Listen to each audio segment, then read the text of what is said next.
Bismillahirrahmanirrahim. Assalamualaikum warahmatullahi wabarakatuh. Alhamdulillahilladzi arsala rasulahu bil huda wa dinil haqq liyuzhirahu 'ala ad-din kullih. Asyhadu an la ilaha illallah wahdahu la syarika lah wa asyhadu anna Muhammadan 'abduhu wa rasuluh. Alhamdulillah, syukur kita pada Allah Subhanahu wa ta'ala. Malam ini kita telah masuk pada fasa yang kedua. Ya, bukan saja surau ada fasa, tetapi Ramadan juga ada fasanya. Ya, kalau taman kita surau ni fasa 1M, ni fasa 2 Ramadan, ya. Ya, 2 Ramadan, maknanya Ramadan fasa yang kedua. Terima kasih kepada seluruh kepimpinan surau, ayah ibu, sahabat-sahabat tetamu Ramadan yang dirahmati Allah sekalian. Nama saya Abdul Latif bin Ismail. Malam ini dijadwalkan untuk sama-sama berkongsi, ya, tentang tajuk yang diberikan kepada saya pada malam ini tentang ikhtibar Ramadan. Ya, surau saya ni baru okey 2-3 hari. Kau okey lah, ni baru ada surau. Hari Jumaat malam tu tak keluar surau. Ya, cakap nak bunyi surau sudah, tapi sekiranya tu keluar lah sikit-sikit. Ini dah mula keluar surau sikit-sikit. Kan, nak jadi imam tu tak apa nak boleh sikit lah tadi. Kan, tapi dia tak keluar surau sebenar lagi. Mudah-mudahan ya, stok yang ada ni untuk beri tazkirah sikit sebanyak, insyaAllah. Jadi bila kita sebut tentang ikhtibar Ramadan, apakah itu Ramadan? Ramadan ni apa dia? Ramadan ni adalah satu pemberian Allah Ta'ala kepada kita. Pemberian daripada Rabb kepada hamba. Ya. Dan di antara pemberian Allah kepada hamba itu ada namanya seorang Rasul, yaitu Nabi Muhammad sallallahu alaihi wasallam. Dan asbab kita menjadi umat Nabi Muhammad, maka kita mendapat Ramadan. Ramadan tidak diberi kepada umat-umat terdahulu, tetapi diberi kepada umat Nabi Muhammad sallallahu alaihi wasallam. Ya. Dan Ramadan ini bukan sekadar pemberian, tetapi Ramadan adalah satu tugas. Ramadan adalah satu amanah. Ramadan ini adalah satu ujian. Ramadan ini adalah satu latihan ataupun tarbiyah untuk mencapai matlamat yang Allah telah gariskan kepada kita. Dia ada matlamat dia yang Allah nak benda itu capai kepada kita. Kalaulah maknanya kita melahirkan seorang anak, kita mendidik dia, kita jaga dia, kita beri pendidikan, apakah matlamat kita? Apakah matlamat kita pada dia? Sama juga Ramadan ni, Allah beri ini, di akhirnya apa matlamat yang Allah nak pada Ramadan ni? Kalau anak ni kita kata wa waladun salih yad'una, dia mampu menjadi anak saleh yang sekiranya kita mati ataupun kita masih hidup, dia mendoakan kita. Kita kata. Jadi apa matlamat Ramadan ni? Ya, matlamat Ramadan ni, ya. Setelah kita diberi tugas, setelah kita diberi latihan, diberi ujian, Allah sebut la'alla, mudah-mudahan. Dengan maknanya apa maksud la'alla ni? Sekiranya dia mengikuti tarbiyah latihan yang Allah beri dalam bulan Ramadan yang kita sedang lalui ini, ya, dengan hati yang ikhlas, hati yang mencari keridaan Allah, maka baru dia akan dapat yang disebut sebagai ketakwaan, yang disebut sebagai orang yang beriman, disebut sebagai orang-orang yang Allah kasih dan sayang. Jadi atas muka bumi Allah Subhanahu wa ta'ala ini, ya, yang melaksanakan perintah Allah Ta'ala, yang meninggalkan segala larangan Allah Subhanahu wa ta'ala. Ya, kenapa kita berpuasa? Karena ia adalah satu tuntutan daripada Allah Subhanahu wa taala. Ya. Kenapa kita tidak makan dan minum? Kerana ia dilarang pada waktu ketika mana kita berpuasa. Ya, selepas kita berbuka, selepas masuk waktu kita sudah boleh berbuka. Sebab itu ikhtibarnya, kalau kita lihat banyak ikhtibar yang kita nak cerita pada malam ni. Yang pertama yang kita sebut bahawa ia adalah satu latihan, satu pemberian, satu ujian, satu tarbiyah dari Allah Ta'ala untuk mencapai matlamat yang sebenar. Habis hari ini kalau kita buat Ramadan, kita tak capai matlamat yang Allah gariskan, keluar daripada madrasah Ramadan. Kuat persoalannya. Boleh tak? Dia baru boleh suara ni gitu lah. Dia kuat sikit. Okay.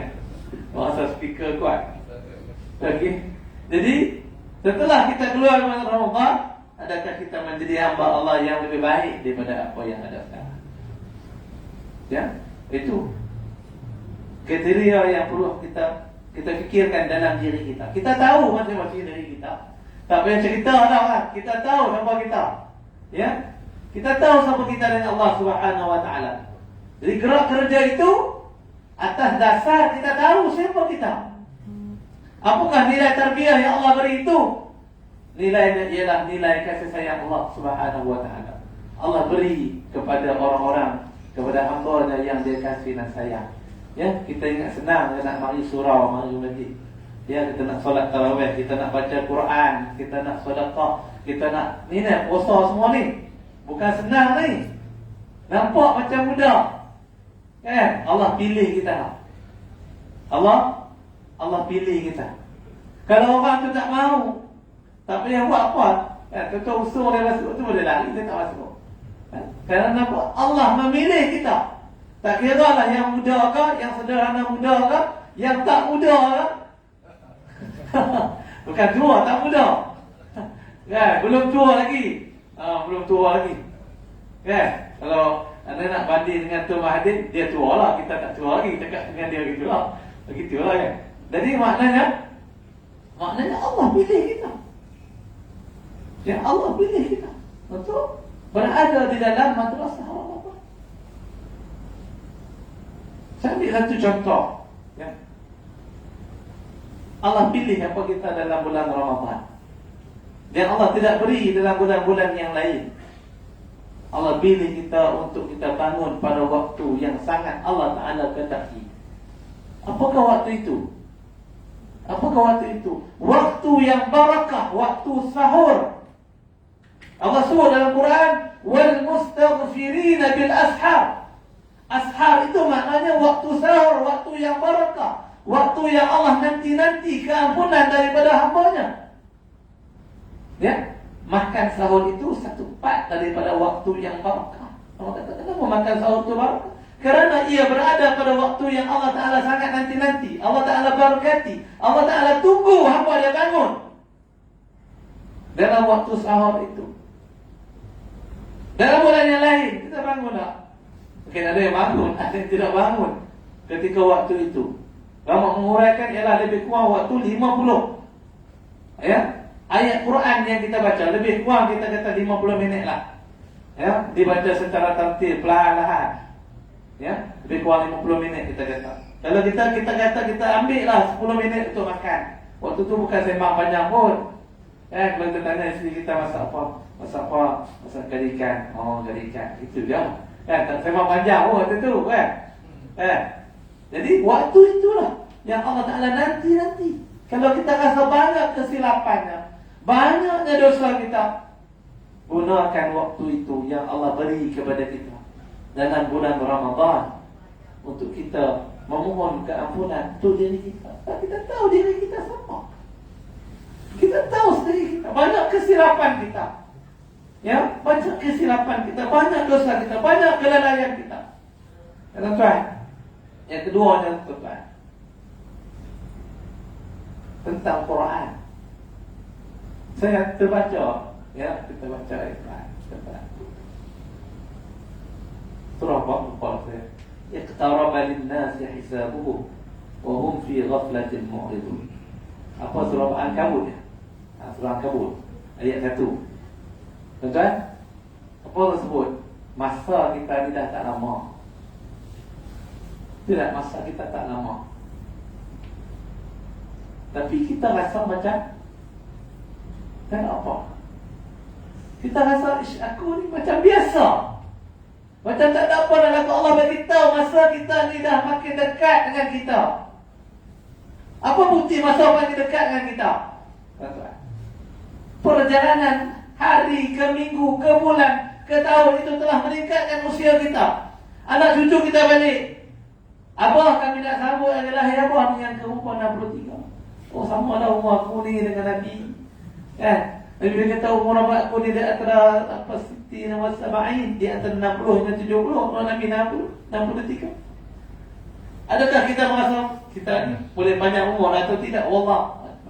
Kan? Kesilapan ramai orang ni dia rasa bila sampai tua ni, baru panjang umur kan, muda lagi, contohnya muda lagi kan. Belum tentu, masalahnya tidak tentu. Sahabat saya, isterinya doktor, sembang dengan isteri dia malam, sembang macam ni. Ya, saya ingat 10 tahun lalu dia meninggal, lebih kurang.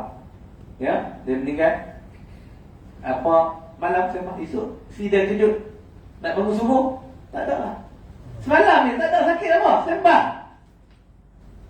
Kan? Jadi malam ni kalau balik jangan sembang. Jangan sembang. Tapi nak katanya bahawa kita bila tengok baca ayat Quran, ia telah memberi satu pandangan kepada kita apa yang Allah kehendaki dalam kehidupan kita. Bukan sekadar kita baca, tetapi baca itu tidak memberi manfaat kepada kita. Kita pergi rumah kawan kita tengah baca surah Khabar. Kerana jarang dah orang baca surah Khabar, baca dekat telefon. Kan, baca surah Khabar. Mat, baca apa tu?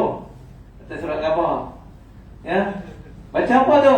Baca apa isi dia? Tahu, aku pun baca 5 kali. 5 kali khatam lah. Daripada awal ni sampai habis. Ni jangan habis. Apa dia cerita dalam aku? Entah, aku pun tak tahu.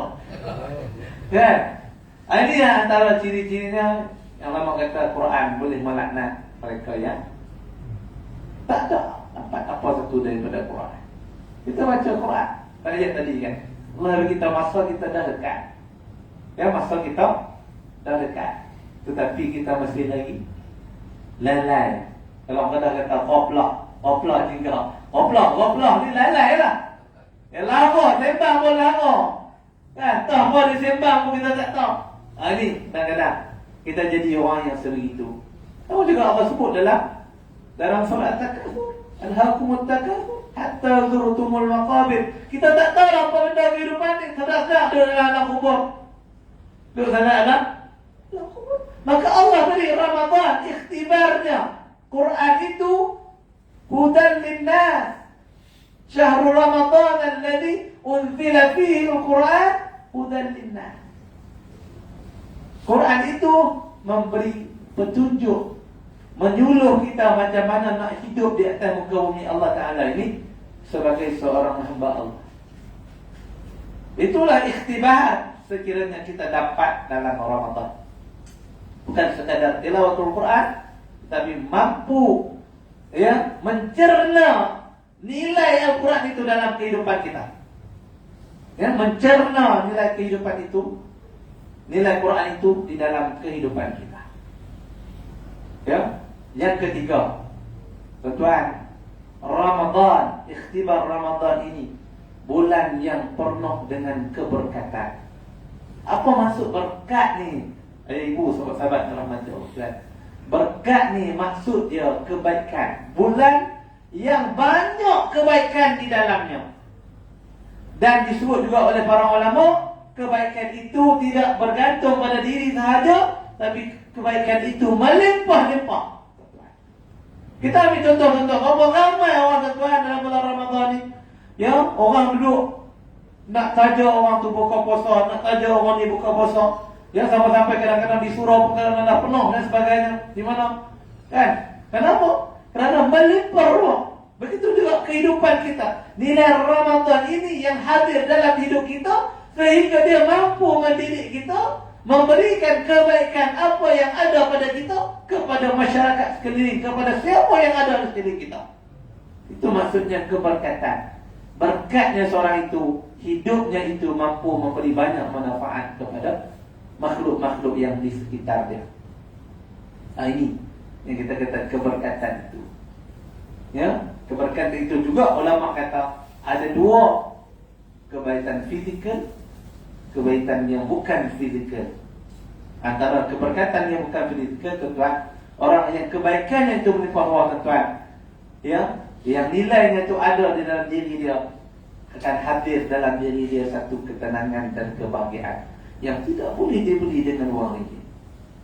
Ya, kalau tuan ikhlas melaksanakan menghidupkan malam-malam Ramadan, tuan ikhlas ya menghidupkan siang-siang Ramadan dengan puasa dan amal soleh, tuan ikhlas membaca Al-Quran dan mencerna Al-Quran, tuan ikhlas membantu masyarakat dengan memberikan sumbangan derma dan sebagainya kepada orang susah dan sebagainya, nilai itu sekiranya ikhlas dan semata-mata mencari keridhaan Allah, kita akan dapat satu nilai yang tidak dapat diberi dengan wang, iaitu ketenangan dan kebahagiaan. Ya, ketenangan dan kebahagiaan. Sudah kita doa, Rabbana atina fid dunya hasanah. Ya Allah, berilah kami kebaikan di dunia. Apa dia kebaikan di dunia? Semua ulama kata tafsirkan, kebaikan di dunia itu ialah orang yang menjadi hamba Allah, yang Allah kasih dan sayang itu tercerna dalam diri dia itu sentiasa tenang dan bahagia walaupun apa yang berlaku pada diri dia pun. Ini tuan-tuan, kita nak dapat nilai ni, ikhtibar daripada Ramadan ini. Bukan sekadar Ramadan, habis malam raya pun kita ni tuan-tuan, kita tak dapat apa.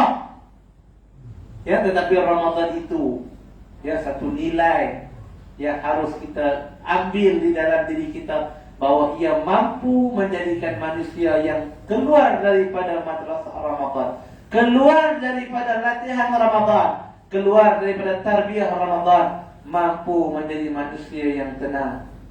Kan? Sarapan pagi tak makan tak apa. Kan? Lepas itu tengah hari tak makan tak apa. Malam tak makan tak apa, tuan-tuan kan? Bukan senang nak puasa nak selepas tu. Anak cucu mari dengan ketupat, dengan bihun sup, dengan gabok, dengan sate. Kan? Dia kata Tok Wan nak ni. Kan? Dia mari buat layak, Tok Wan sedap tuan. Kan mari kan, gitu kan. Kenapa? Itu siapa yang mampu berada dalam madrasah Ramadan, selepas itu dia akan ada kekuatan di dalam jiwanya.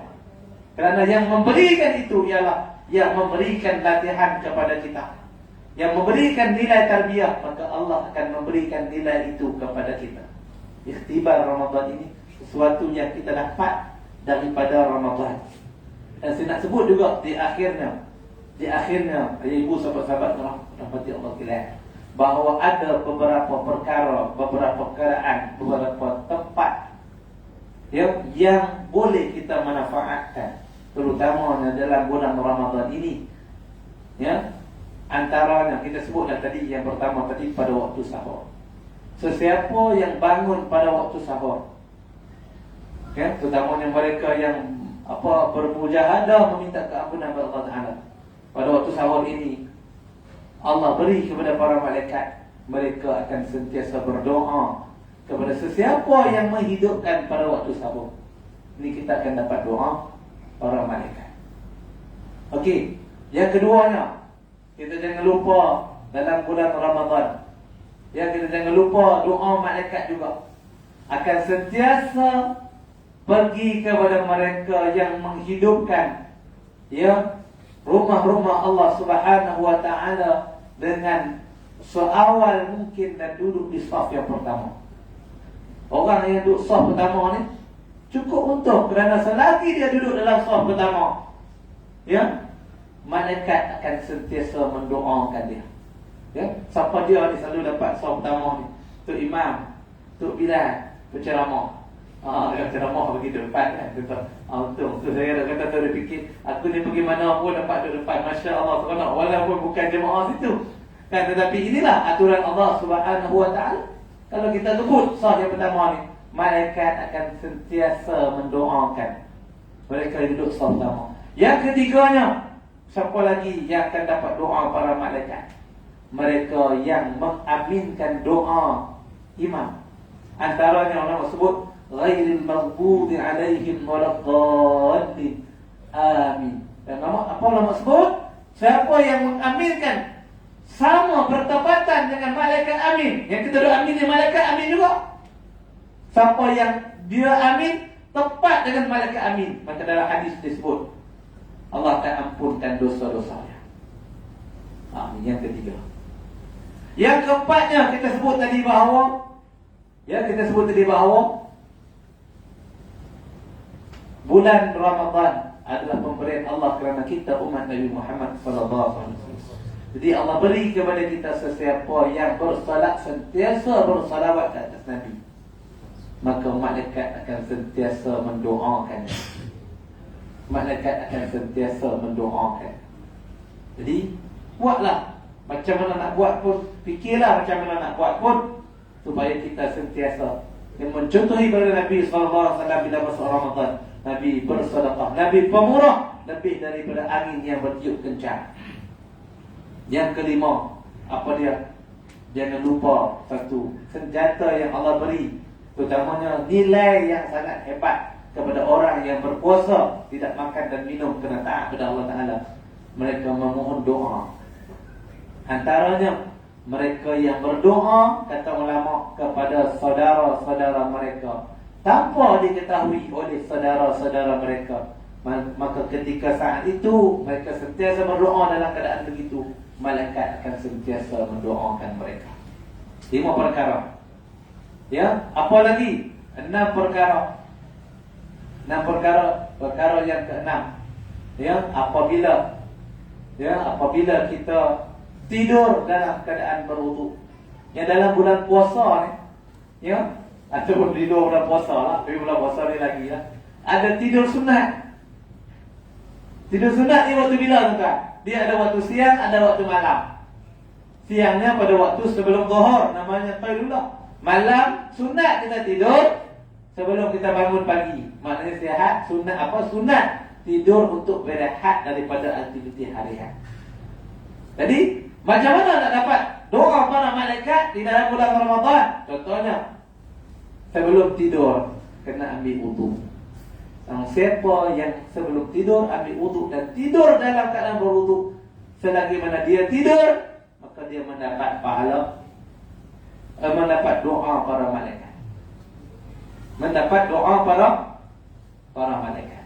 Ini yang kita.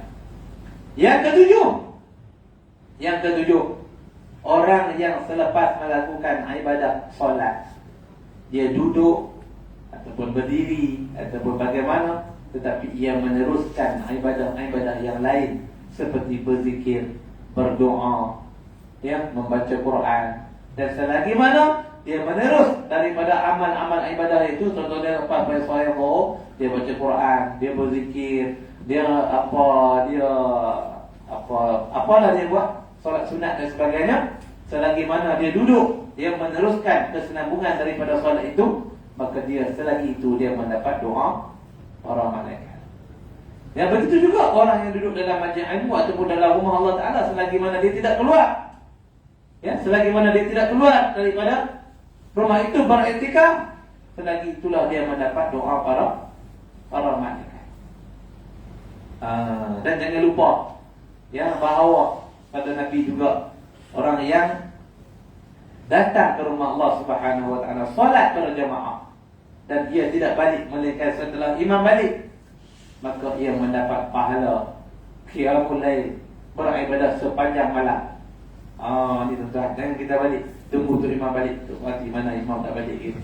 Kan, imam balik baru kita balik, kau mendapat pahala ni kan. Ada juga tuan-tuan, saya pergi bila tempat-tempat ramai orang lah, masjid kampung dan sebagainya, ya, bila waktu nak sembahyang isyak tuan-tuan, penuh macam jemaat kan. Bila habis ada buat 20 tuan-tuan, bila habis dah 8 tuan-tuan, tinggal 4 baris je tuan-tuan. Kan, saya tengok tadi, dia sebab dia tak kira dia lepas isyak. Saya tengok dahsyat masjid ni, penuh macam jemaat ni kan. Saya kata Masya Allah, seronok saya kan. Saya pun tengok lepas tu, tak apa tu imam dia kata, okay, dia kata keluar sikit-sikit kan.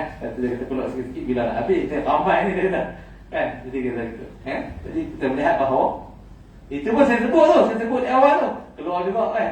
Jadi nak beritahu bahawa inilah satu kelebihan. Dan sesiapa yang mempunyai kelebihan ini, mereka yang telah dipilih oleh Allah Subhanahu Wa Taala. Jadi ibu yang dirahmati Allah sekalian, ambillah ruang-ruang ini. Yang kita tidak tahu masa kita bila yang akan datang kepada kita. Kita tidak tahu. Dan inilah ruang-ruang yang kita ada. Kita kena ingat. Yang di sana nanti, yang tidak ada siapa yang boleh membantu kita. Sebab tu ada ulama, ya, dia buat satu perbandingan. Dia kata waktu mana yang lebih aula, lebih berguna kepada kita, waktu yang sedang berada di atas dunia ataupun waktu yang berada di akhirat. Waktu mana yang lebih penting kepada kita? Waktu mana yang lagi penting? Waktu yang sudah berada di akhirat, waktu yang sedang berada di dunia. Kerana di atas dunia lah yang akan menentukan bagaimana nasib kita di akhirat. Betul tak? Atas dunia lah yang akan menentukan nasib kita di akhirat. Kerana di sana kalau kita tengok dengan mata kepala sendiri, dengar, ya Rabbana absarna wa sami'na, minta kepada Allah farji'na na'mal salihan, Allah bagilah kami balik nampak amal soleh. Kita kata kepada Allah, inna muqinun, pada saat ini aku yakin. Sebab tu ikhtibar Ramadan yang terakhir tuan-tuan. Sebab apa tuan-tuan? Allah tahu manusia disuka kepada ganjaran. Allah bagi tuan-tuan, Allah bagi tuan-tuan. Dengan Lailatul Qadar, dengan apa Allah bagi tuan-tuan. Ya? Tapi kalau kita lihat orang yang nak merebut ni adalah orang yang Allah pilih. Bagilah macam mana pun tuan-tuan. Yang saya percaya tuan, kalau pihak dalam kuasa surau sediakan siapa yang datang, ya, satu malam, siapa yang masuk surau kita bagi 1,000. Ya, saya percaya ada juga orang tak datang. Ya, bukan senang tuan-tuan, bukan senang. Kalau dia tak biasa, dia takut tak mau pergi. Bagilah 1,000 pun, dia tak pergi juga. Ini bukan satu benda yang mudah. Ini maknanya Allah tawarkan. Ya, Allah pelawak kita dengan ini tuan-tuan. Bukan senang tuan-tuan. Saya ambil satu contoh tuan-tuan. Ini berlaku, saya tengok di masjid surau. Berapa ramai tuan-tuan yang hubungi saya sebagainya. Dan saya tengok di surau, di masjid tu ada banyak apa, gerobak makanan, food bank. Walaupun dia susah tuan-tuan, tapi kerana dia tak datang masjid surau, dia tak ambil tuan-tuan. Ada tak ambil. Kita tanya dia apa aduk di mana, dia kata Ustaz tak apalah tu kalau Ustaz tak mau bagi tak apa. Dia tak ambil tuan-tuan, dia tak ambil. Walaupun dia perlu, tapi dia nak kata ni. Walaupun dia tahu, tapi Ramadan ini suatu yang hebat Allah bagi. Tapi kalau Allah tak pilih, dia kata dia tak dapat apa yang kita dapat. Ini suatu perkara yang harus kita sedari. Inilah peluang yang Allah beri kepada kita. Ya, rebutlah peluang ini. Ya, kerana inilah peluang yang Allah beri kepada kita. Dan Allah telah pilih kita pun. Gunakanlah peluang ini dengan sebaik mungkin. Saya rasa sekadar itu dulu daripada saya pada malam ni. Dan malam ni saya tak datang kosong tuan-tuan. Saya dah bawa buku buku Cendera Hati tuan-tuan. Cendera Hati ada dua jenis. Satu besar saiz A4 32 muka surat. Satu saiz 12 A5 separuh daripada A4 12 muka surat. Dalam buku ni 3/4 dia adalah doa daripada Al-Quran dan hadis yang sahih. Ya, siapa yang berhajat dia boleh ambil datang utamanya buku besar. Dan kita minta ada 1/4 daripada buku ini yang untuk kita promosikan, kita kempen pada ahli keluarga, pada sahabat-sahabat dan sebagainya. InsyaAllah buku itu terhad juga. Siapa yang nak boleh ambil dalam beg saya nanti ataupun sedikit lagi dalam kereta. InsyaAllah tuan-tuan yang dapat, kita minta tolong sebagai hadiah kepada tuan-tuan sudi ambil. Dan juga tolong promosikan dan kempen kepada masyarakat apa yang ada di dalam buku tersebut. Wallahu a'lam. Sekali itu saya mohon maaf di atas keterlajuran saya ataupun kesilapan saya dalam memberikan sedikit perkongsian pada malam ini. InsyaAllah kita berjumpa lagi. Tahniah kepada tuan-tuan kerana tuan-tuan dan perempuan telah dipilih oleh Allah Subhanahu Wa Taala untuk jadi tetamu Ramadan. Assalamualaikum warahmatullahi wabarakatuh.